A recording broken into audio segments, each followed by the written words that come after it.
Bom dia a todos. Vamos dar início então a mais uma reunião semanal. Hoje é segunda-feira, dia 7 de março de 2022.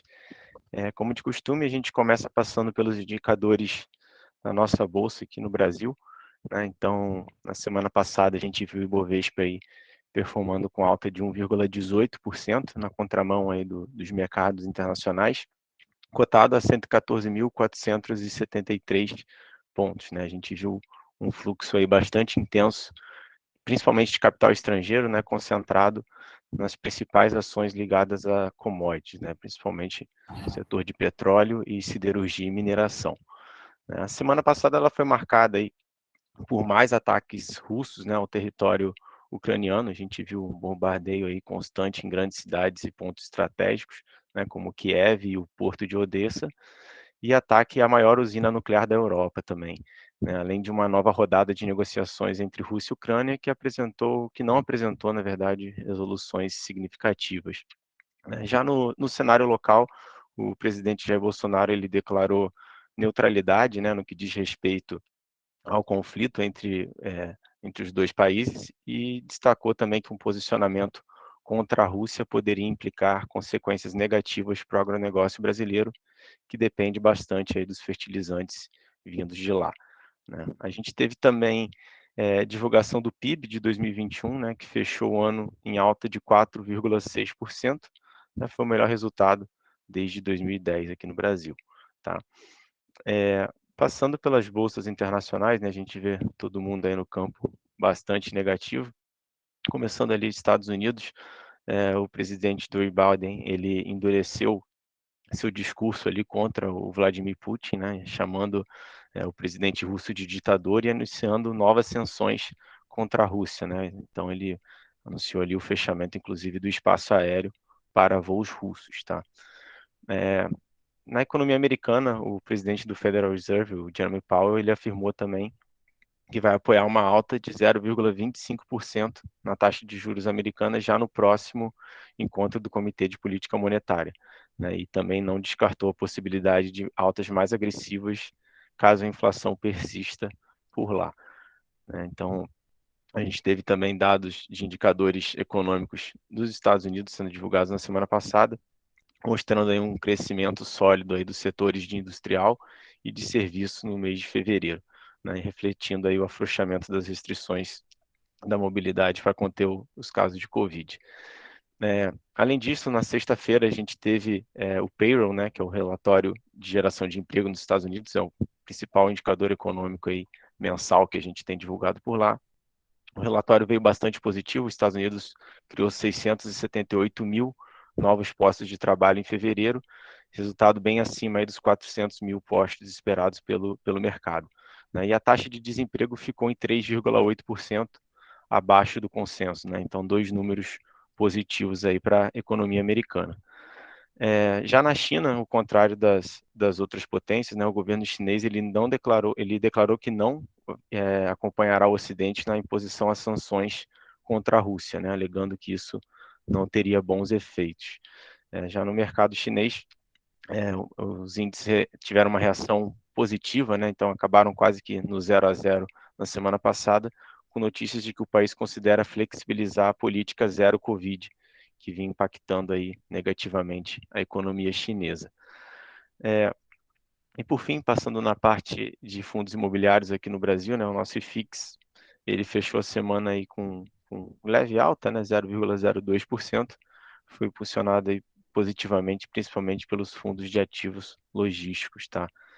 Sem muitas notícias a mais sobre os fundos imobiliários, né? Foi uma semana bastante morna por lá.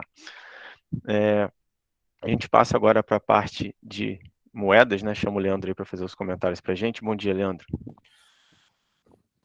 Bom dia a todo mundo. Tivemos aí estamos vivendo um momento em que o cenário está bem diferente do que a gente costuma ver, né? Lá fora caindo, aqui subindo, né? E o dólar caindo, né? Apesar de que esse dólar chegou a cair mais durante a semana, né? Mas fechamos aí em 5,06, né?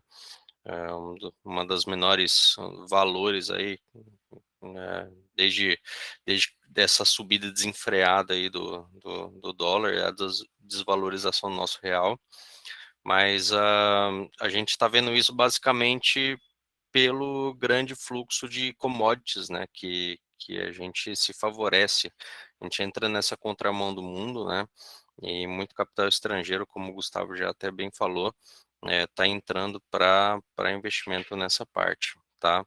Vamos ficar de olho, a Ucrânia, ela tem bastante importância, tá? Assim como a Rússia, o Diego e o Alípio devem falar logo na sequência sobre isso. Mas aqui nas moedas, a gente segue vendo essa queda, né?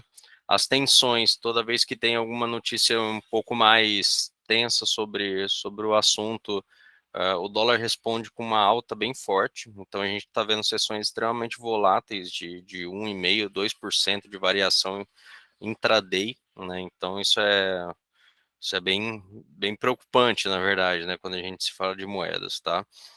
O que não deixa a gente mentir é o DXY, que está subindo aí 2%, né, na semana, o que é uma alta bem expressiva. Isso mostra aversão a risco, né? Mas como eu falei, o Brasil se beneficia por essa rota de commodities, tá? Aqui nas criptos, a gente vê o Bitcoin voltando à casa dos 39 mil dólares, tá? Então, querendo ou não, por mais que as criptomoedas elas se vendam como algo descorrelacionado, não tem jeito. Quando o mercado entra em um estresse muito grande, como guerras ou conflitos bem pesados, a tendência dos investidores é sair dos ativos de risco e ir para ativos um pouco mais seguros, tá? Teoricamente. Então a gente está vendo isso acontecer também com as criptomoedas, tá? Então, basicamente é isso. Olho nessa volatilidade, olho nas notícias. Espero que essa guerra termine o quanto antes. Valeu, gente. Bom, e o petróleo aí com uma alta aí de 24%, né? A gente sabe que os principais fatos para isso tenha ocorrido, foram basicamente os temores, né, de que a oferta global fique ainda mais apertada por conta desse conflito, né, entre Rússia e Ucrânia, e principalmente após essa segunda rodada de negociações falhar no sentido de atingir um acordo de cessar-fogo, como até o Gustavo já comentou, né. Então essa alta aí, acima de 24% na semana, foi o fechamento mais alto desde fevereiro de 2012, né. E para o que estava ruim parece estar pior, né. Essa madrugada aí, o Brent disparou 18%, chegando a 139 dólares, tá, pessoal? Isso mesmo, já estamos chegando perto de 150 dólares. Já deu uma arrefecida no valor, agora está por volta de 130 dólares, mas é realmente uma cotação bem alta. Essa disparada aí foi basicamente, como o Gustavo já até comentou, essa ameaça, né, dos Estados Unidos de banirem a compra aí do petróleo, né, fazer esse embargo aí da compra do petróleo russo, tá? Então, realmente tá bem alarmante. E o ouro, né, 4% de alta também, né, os dados positivos aí do payroll de fevereiro nos Estados Unidos, registrou um aumento moderado nos salários, né, além dos dados relevantes que o Gustavo já comentou, levando aí uma certa força no argumento mais suave para a alta dos juros, né, e principalmente esse acirramento das tensões na Ucrânia foram os principais fatores para essa alta semanal, né, e lembrando aí com a cotação próxima a 2.000 dólares a onça, né, realmente é um valor bem relevante e impactante. E o minério de ferro, ele, como essas principais commodities também, surfou aí esses momentos de tensões, de oferta, e a gente não sabe exatamente como é que a China vai se posicionar ou não, né, do lado da Rússia, ou vai ficar nessa neutralidade. Também esses temores aí fizeram que o minério de ferro tivesse uma alta bem expressiva na semana, né. Então, gasolina R$ 10, o Gustavo fez até um post ontem no Instagram dele, né? Então vamos ver como é que vai ser essa atualização. Lembrando que aqui a nossa política de preço da Petrobras está um pouco indecisa e a gente está com uma defasagem bem grande já também no preço do nosso combustível, tá? Pode passar aí, por favor, Gustavão. Falando dos DIs, né, pessoal? Mesmo aí com uma semana curta, né, devido ao feriado do carnaval para nós aqui, a curva de juros fechou com uma alta bem significativa, né? Analisando aí o aumento das expectativas da taxa de juros em todos os vértices, né, principalmente os curtos até os intermediários, aí com a alta mais relevante.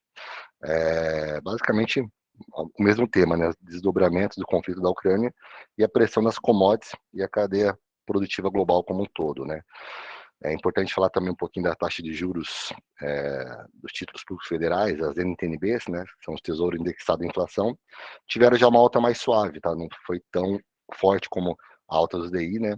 As taxas de juros real apresentaram um aspecto mais linear nos vencimentos intermediários e longos, com maiores prêmios no curto prazo, devido à inflação implícita que foi reduzida com a possibilidade da desoneração de impostos federais sobre o diesel e gás de cozinha, assim como a cobrança também menor dos ICMS pelos estados e municípios, né? Isso daí tá é uma novela.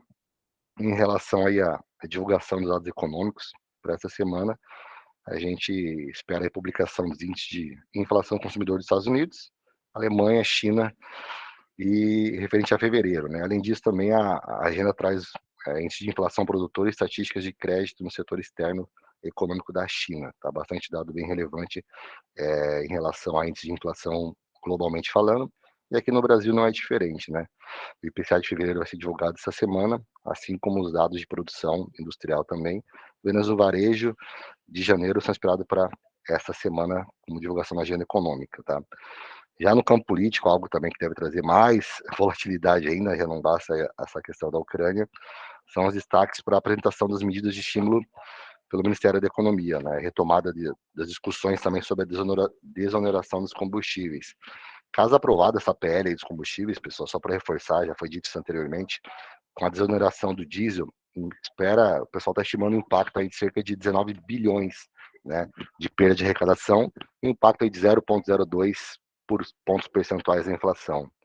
Só um comentário aí sobre esse pacote de medidas de estímulos, né, que a imprensa noticiou, né, que o ministro Paulo Guedes deverá soltar uma série de medidas para fortalecer a economia e incluir na isenção de IR para estrangeiros que comprem dívida privada no Brasil, né? Então, entre outros aí com impacto fiscal ainda desconhecido. Então, realmente gera bastante incerteza isso. E é uma medida importante para a gente avaliar o fluxo estrangeiro, tá, no futuro aí, que pode fomentar muito mais ainda no nosso mercado de crédito privado doméstico, tá? Então, isso pode mexer bastante nos spreads desses títulos aí que a gente tanto negocia e comenta no dia a dia com os clientes também. Os commodities agrícolas, acompanhando tudo isso que o Diego falou, estão nas máximas aí, né? Tudo subindo muito forte, soja, milho, boi gordo, só o café que tivemos uma correção aí durante essa semana. Então a gente percebe aí na tela o soja subindo 4% na semana, o milho 5%, o boi gordo 1,16%. Os preços nunca estiveram nesses patamares aí para o produtor rural. A soja negociando a $36 a saca. Embora, se você olhar o gráfico, foi uma semana que negociou entre altos e baixos. Parece que o mercado, embora tenha refletido essa alta, meio que tem deixado a soja de lado e focado mais no milho e no trigo.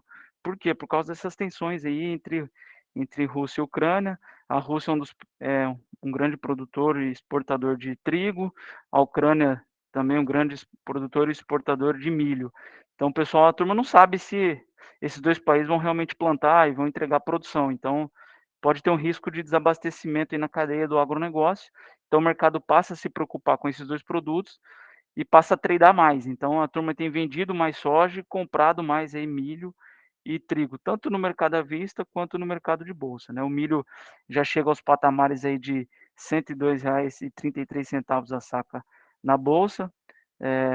A Rússia acaba empurrando todos os preços internacionais das commodities com tudo isso que está acontecendo, principalmente o petróleo, como o Diego falou, e isso acaba impactando no etanol de milho, né? Então, traz impacto mais uma vez aqui para a cotação da commodity agrícola. Né? No mercado brasileiro, a gente tem percebido problemas aí principalmente com as seguradoras, as últimas safras, o produtor não teve uma boa produção, está com dificuldade de contratar seguro agrícola, então estamos assim com alguns problemas em relação à segurança da nossa safra também. Em relação ao boi gordo, uma alta de 1,16 negociada a R$ 347 arroba do boi gordo. Esse mercado segue firme. O mercado é até bastante lateralizado, mas entrou uma demanda aí internacional muito forte, o que fez o boi subir um pouco aí durante essa semana. Então, uma alta de 1,16. E o café é uma queda aí de 6,07, negociada a $273 a saca, ainda um preço bastante alto, né? Mas há preocupações. O café já enfrenta problemas com pagamento de café e também como que vai ser o consumo, principalmente na Europa, né? Mais uma vez, com essa tensão aí entre Rússia e Ucrânia. Uma boa semana, galera.